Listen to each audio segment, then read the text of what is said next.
बेटी का बलिदान। सृष्टि मयंक से बहुत प्यार करती थी। वो उसके साथ अपने सुनहरे भविष्य के सपने देखती। लेकिन जब ये बात उसके माता पिता को पता चलती है, सृष्टि, तुम घर वापस आ जाओ, कोई जरूरी काम है।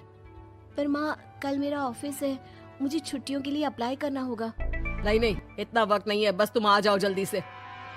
सृष्टि घर आती है तो पहले से ही कुछ लोग घर में बैठे होते हैं। वो लोग सृष्टि को देखने आए होते हैं। उसी में एक लड़का भी होता है, साहिल। मुझे सृष्टि पसंद है, मैं शादी के लिए हाँ करता हूँ। लेकिन माँ, आप तो जानती है कि। अरे चुप, कुछ मत बोल। सभी सृष्टि को चुन्नी चढ़ाकर चले जाते हैं। माँ, मैं किसी और से प्यार करती हूँ। मयंक काफी पैसे वाले घर का लड़का है। आपको पता है, हमारे पूरे ऑफिस का मालिक भी वही है। माँ, वो मेरे बिना नहीं रह पाएगा। अरे पता है ना तेरी बब्बी मासी, उनकी बेटी की शादी अमेरिका में हुई। यहाँ हर किसी के घर में कोई ना कोई विदेश में है, तो तू भी बाहर ही जाएगी। साहिल ने इतनी लड़की रिजेक्ट की है। अब तू हाँ बोल दे तो शादी के लिए वो लोग तैयार ही है, क्योंकि वो लोग सिर्फ 10 दिन के लिए ही आए हैं इंडिया में। कैसी बात कर रही हो माँ, मुझे एक बार तो ऑफिस जाना ही होगा। लेकिन वो लोग मानते ही नहीं और सृष्टि की शादी साहिल से हो जाती है। शादी के बाद सृष्टि मयंक के पास जाती है। सृष्टि, तुमने शादी भी कर ली और मेरे माता पिता विदेश में मेरी शादी कराना चाहते थे। मैंने काफी समझाने की कोशिश की, लेकिन मेरे भाई और पापा नहीं माने। I am sorry Mayank. अरे तो मैं विदेश में कहीं शिफ्ट हो जाता यार, इतने सारे बिजनेस है मेरे। सृष्टि मयंक के सामने रोकर वहाँ से चली जाती है। लेकिन शादी के बाद जब वो विदेश साहिल के घर जाती है तो देखो, ये एक कमरा है मेरा, मैं यहीं रहता हूँ, और ये एक सोफा कम बेड है। रात में मैं इसे बेड बना लेता हूँ और दिन में सोफा। और देखो, मैं ज्यादा कमाता नहीं हूँ, तो तुम्हें भी मेरी मदद करनी होगी फाइनेंशियली। सृष्टि हाँ में सर हिला देती है। अगले दिन साहिल के जाने के बाद वो माँ को फोन करती है। क्या है माँ, कहाँ शादी करवा दी? एक तो कोई चेहरा यहाँ अपना सा नहीं दिखता, ऊपर से ये घर। विदेश के नाम पर क्या कर दिया आपने माँ? साहिल यहाँ सेटल भी नहीं है।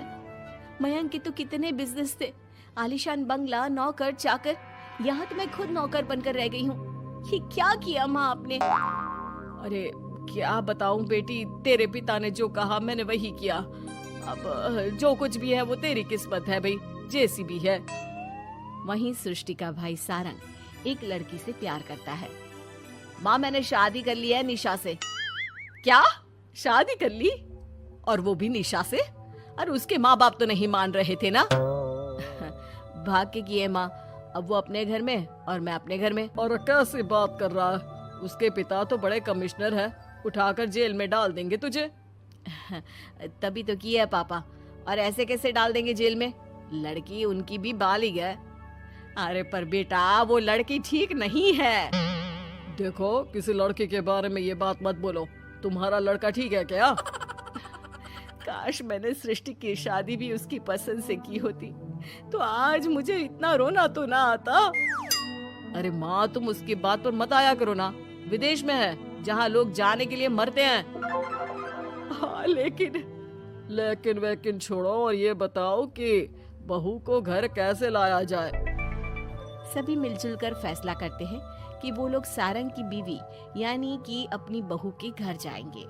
सारंग, माँ और पिता वहाँ जाते हैं, जहाँ पर बहन जी, अब तो बच्चों ने शादी कर ली है, तो आप लोगों का भी आशीर्वाद मिल जाता तो। पता चला हम लोगों को भी। देखिए, मुश्किल है कि हम उसे आप लोगों के घर भेजे। हैं? ऐसे कैसे मुश्किल है? और क्यों नहीं भेजेंगे? बीवी है वो मेरी, भेजना तो पड़ेगा ही। लड़के को बहला फुसला कर भगाने के आरोप में अंदर कर दे क्या? अरे देखिए साहब, इतना कानून तो हमें भी आता है। आपकी लड़की कोई नाबालिग नहीं है। तभी वहाँ निशा आ जाती है। रुकिए मम्मी पापा, सारंग में कोई कमी नहीं है।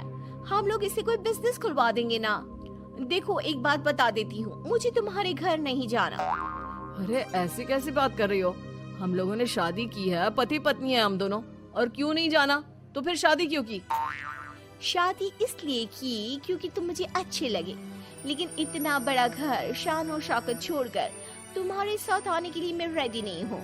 एक तो तुम्हारा घर जिस मोहल्ले में है वो मोहल्ला बहुत खराब है, वहीं से शायद हमारी काम वाली भी आती है ना माँ? हाँ हाँ, इन्हीं लोगों के पीछे वाली गली से आती है कमला। देखो सारंग, पापा हम लोगों को आराम से पॉश कॉलोनी में फ्लैट दिला देंगे, काम भी शुरू करवा देंगे, तो तुम हम लोगों के साथ रहो। रही बात माँ पापा की तुम्हारे, तो रोका किसने है? साल में होली दिवाली मनाने हम जाया करेंगे ना उनके घर। सारंग अपने माँ पापा से कहता है, माँ मुझे निशा की बात ठीक लग रही है। वैसे भी आप लोगों के साथ तो पूरी लाइफ स्ट्रगल ही करता रहूंगा। अरे कैसी बात कर रहे हो सारंग, हम लोग यहाँ बहू लेने आए थे, बेटा देने नहीं। अब देखिए जो होना था वो तो हो गया, अब तो आप सारंग को यहीं छोड़ दीजिए और विदाई लीजिए। हाँ हाँ माँ, मैं अब यहीं रहूंगा, आप लोग जाओ, मैं अब उस मोहल्ले में नहीं आने वाला। सारंग के माता पिता वहां से चले जाते हैं। अब जब भी माँ सारंग को फोन करती तो या तो वो फोन काट देता या उठाता ही नहीं। एक बार सारंग के माता पिता काफी बीमार होते हैं कि तभी उन लोगों के पास सृष्टि का फोन आता है। कैसी हो माँ? तबीयत ठीक नहीं लग रही है। तुम्हें और पापा को कुछ हुआ है क्या? अरे बेटा 2 दिन हो गए हम लोग कमरे में बंद है, कोई डॉक्टर के पास ले जाने वाला तक नहीं है। हाँ माँ, मैंने सारंग को फोन किया था लेकिन उसने कहा। अरे वो तो बात तक नहीं करता, पैसे वाला हो गया है ना। रुको माँ, मैं कुछ करती हूँ, आप दोनों तैयार हो जाओ। थोड़ी ही देर में उन लोगों की डोरबेल बजती है। माँ दरवाजा खुलती है तो सामने एक हैंडसम सा लड़का लंबी कार लेकर खड़ा होता है। मयंक हो ना तुम बेटा? मयंक उन दोनों के पैर छूता है और डॉक्टर के पास ले जाता है। डॉक्टर, मैं आप लोगों को अंकल आंटी के घर का पता दे दूंगा, आप इन लोगों के घर हफ्ते में एक बार जाकर रूटीन चेकअप कराना। जी जी मयंक जी, जैसा आप कहें, आखिर ये अस्पताल आप ही का तो है। मयंक का रुतबा देखकर माँ बाप को अफसोस होता है कि क्यों उन लोगों ने विदेश के नाम पर बेटी को बाहर भेज दिया, लेकिन बेटी ने भी उनका मान रखा। चाहती तो निशा की तरह भागकर वो भी शादी कर सकती थी। क्या सोच रहे हैं आप लोग? चलिए मैं आप लोगों को घर छोड़ देता हूँ। और हाँ, मैं और सृष्टि आज भी अच्छे दोस्त हैं, तो आप लोगों को कोई भी समस्या हो तो फोन कर दीजिएगा।